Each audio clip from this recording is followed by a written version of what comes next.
Hi guys, welcome back. For today's video, magluluto tayo ng pork igado. I-marinate muna natin itong pork.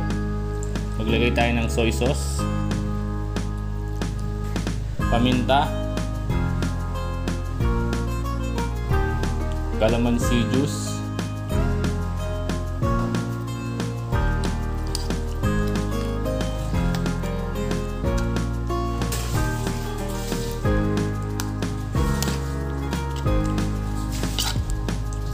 marinate natin ito at least 1 hour.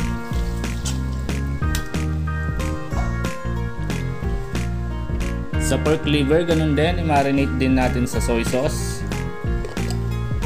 paminta, calamansi juice,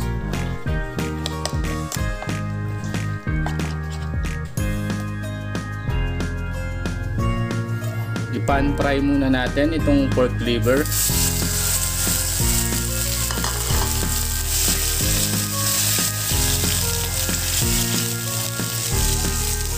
I-pan fry natin ito hanggang sa medyo matusta.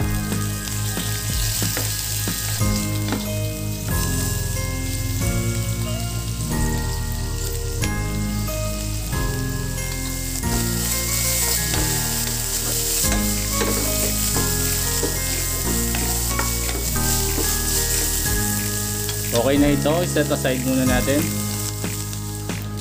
Maglagay tayo ng chicken oil.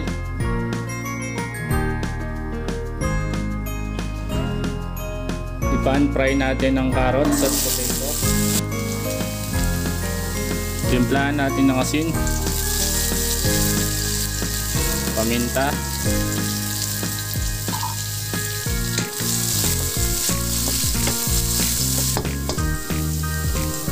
ayan guys, okay na ito. I-set aside muna natin.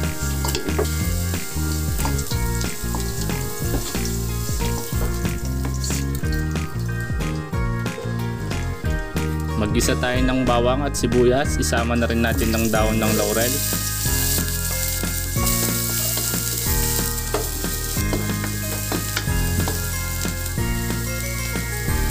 Ilagay na natin ang pork.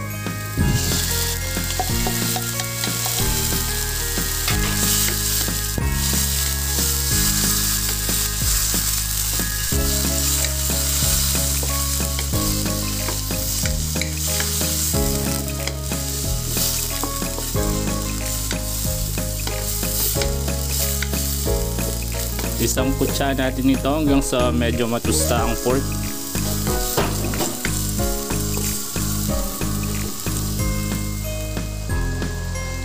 Ayan, medyo natusta na. Maglagay tayo ng vinegar, tubig,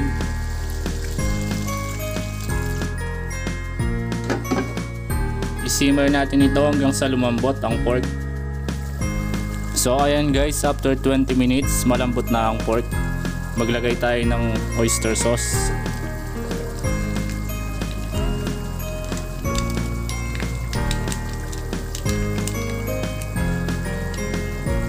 Ilagay na rin natin ng pork liver,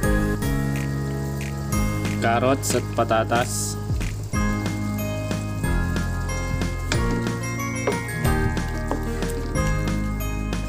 Lutuin pa natin ito hanggang sa mag-reduce ang sauce.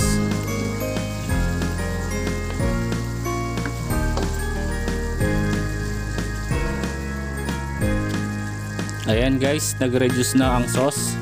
Tikman natin.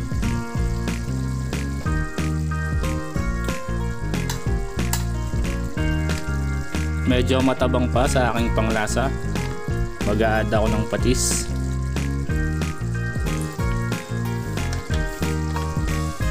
Ilagay na natin ang bell pepper.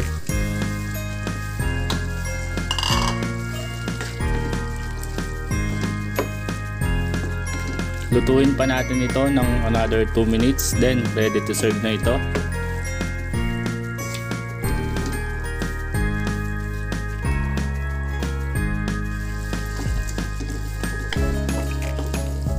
Ayan guys, luto na ang ating pork igado. Ready to serve na ito. Kainan na. Thank you for watching. Ingat po palagi and God bless.